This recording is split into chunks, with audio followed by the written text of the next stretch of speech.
Hello, Tracy Williams here, your success coach, your results expert. It is such a privilege for me to write and deliver this message, this Wisdom Wednesday message every week. My intention is to give you a tidbit of information that you can apply in your life, that gives you maybe a new awareness of how this universe works, that will allow you to create the day and the week and the life that you love living. Today I have a couple of questions for you. When you sit down in a restaurant, do you look at the prices first? Do you look at the price tag on a garment to decide if it's even something that you can consider? Do you tell yourself, oh, a Honda Civic is just great, justifying that you could never really use the horsepower of a Porsche anyway? If you're asking these questions or similar questions, you're playing the money may I game. You're asking money for permission to be able to do something. You're giving up your power to money. Money is just energy. It doesn't have power over you unless you give it power. Now that may sound a little bit funny, but listen in. So I know what you're thinking.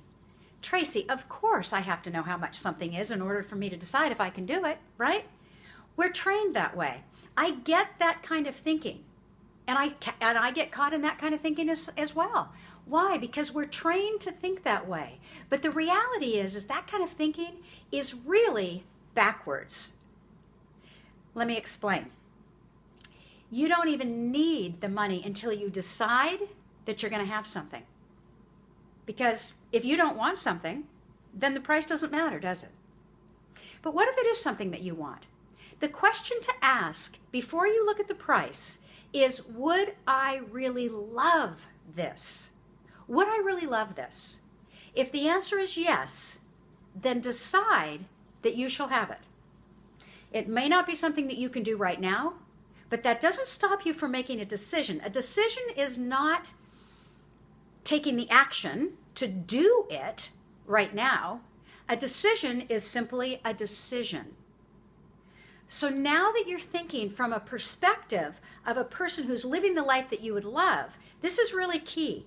When we decide if we love something and then decide that we shall have it, we're now living from a person that's living the life that we would love living. That's absolutely key to manifesting that life. Absolutely necessary. So now that you're back in control of who gives you permission, you, to do things, you can make a decision to either do it now or next week or next year or at some point in your life, but you've made a decision.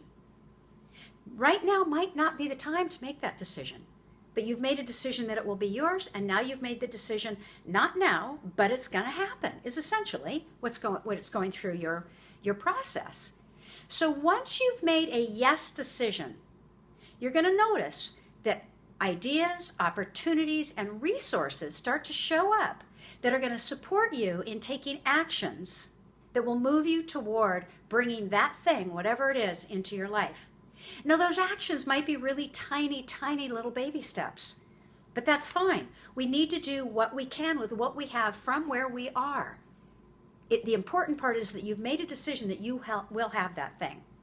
So let's say it's a dress. You might make the purchase right now. But if it's a Porsche or a house or the trip of a lifetime, it might be some time before you actually make the purchase or the investment. But see, you'll never make the purchase or the investment if you don't decide now that you're going to own it. Does that make sense? I hope that it does. The other thing that we tend to do is we say, oh yeah, I'd like that. And when I can, I will. But see, that's not a decision, and so can never comes. Waiting until we can before we decide that we will means that being able to do it most likely will never come. That's just the way the universe works. Deciding what you would love and then decision that it will happen is the activator that starts the law of attraction, that starts the flow of ideas. One of my favorite books, The Power of Decision, written by a man by the name of Raymond Charles Barker. It's one of those books that I pick up and read, parts and pieces of it a lot, and from cover to cover very often. He explains in his book how the world really works. in regards to this. And he says, know what you want. Decide it shall happen. And then take action in the direction of that decision. Act on that decision. So whether it's something that you can make happen now, whether it's something that you're going to make happen and have down the road, it's really as simple as he explains it. It all starts with saying yes to what I would love, and then I shall have it. So let's give a toast to those things that we would love and making the decision that it shall be ours. Make it a great day.